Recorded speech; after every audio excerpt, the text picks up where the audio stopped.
In the Field Guide to Understanding Human Error, Sidney Dekker said, "What we call a cause is the thing we can most easily manage. The resistance to moving beyond simple cause is not scientific, it is political." Previously, you learned to replace why with how. You also learned how to run a blameless postmortem that surfaces systemic conditions instead of scapegoats. Now let's widen the lens. This lesson introduces 3 systems thinking frameworks that fundamentally change how you see failure. Each provides a different way to move past the individual who triggered the incident and toward the organizational conditions that made the outcome likely.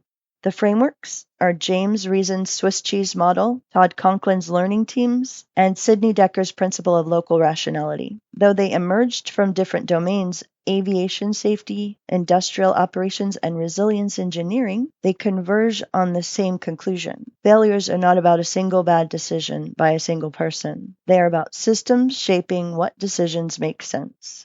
James Reason's Swiss cheese model reframed accidents as the result of multiple failing defenses rather than individual error. Organizations rely on layered safeguards, policies, procedures, automation, supervision, and training. Each layer has weaknesses. Incidents occur when those weaknesses momentarily align. Reason distinguished between active failures and latent conditions. Active failures are the visible actions closest to the incident. Latent conditions are the upstream design, policy, and resource decisions that created vulnerability long before the incident occurred. The investigative shift is simple but profound. Instead of asking who failed, ask which defenses failed and why those gaps existed. Todd Conklin's learning teams invert traditional investigation by studying work before it fails. Learning teams are facilitated conversations. Here, frontline workers describe how work is actually performed under real conditions. The goal is not compliance checking, but understanding adaptation. Workers routinely adjust procedures to manage time pressure, system limitations, and competing goals. Those adaptations usually succeed, which is why they remain invisible. The gap between work as imagined and work as done is where risk accumulates. Learning teams can surface that gap early while the system is still functioning. Sidney Dekker's principle of local rationality states that people's actions made sense to them at the time, given what they knew, the goals they were pursuing, and the constraints they faced. This is not moral absolution. It is an investigative discipline. Understanding failure requires reconstructing the situation as it appears before the outcome was known. When you do this, actions that looked irrational from the outside became understandable responses to local conditions.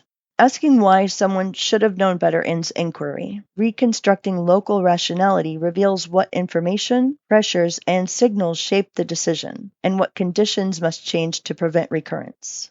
These frameworks are complementary. The Swiss cheese model maps organizational defenses and latent conditions. Learning teams reveal how work actually happens. Local rationality explains why human decisions made sense within that reality. Used together, they produce systemic findings that linear tools cannot. Apply the Swiss cheese model by listing every defense between initiating conditions and impact. Identify where defenses degraded or were absent and trace those gaps to organizational decisions. Apply learning teams by selecting routine work and asking those who perform it one question: how do you really do this? Every mismatch between documentation and reality is actionable data. Apply local rationality by practicing the reversal. Replace they should have with what did they know, and what made this the reasonable action at the time. The 5 whys gives you a person to blame. These frameworks give you a system to improve. You now have better questions, a better process, and better lenses. In the final section of this course, we'll focus on making this approach stick, building accountability without blame, and carrying this work into your organization.